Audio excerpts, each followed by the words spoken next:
Thousand Flowers, bagong atraksyon sa plaza ng Binalonan, Pangasinan. Ating pasyalan sa report.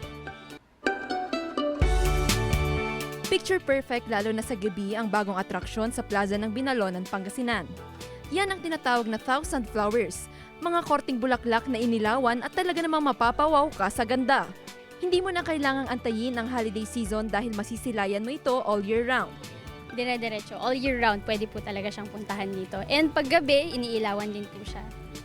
Dancing lights po siya paggabi. So far po, malaki yung nakita natin na increase ng pagdating po ng mga tourists dito po sa Binalonan. Mahigit 1,000 lighted artificial flowers ang nakapaligid sa plaza. Bawat anggulo, Instagrammable at swak para sa inyong selfie. Hindi lang sa gabi dinarayo ang Thousand Flowers. Kahit tirik ang araw, kamangha-mangha pa rin ang pasyalan. Sobrang ganda po, tas sa gabi po mas maganda po siya. Dinadaya po siya.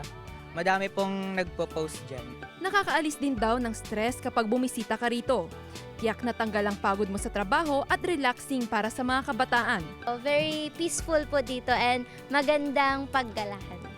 Kasama si Ron Taniedo, Jewel Fernandez, One North, Central Luzon.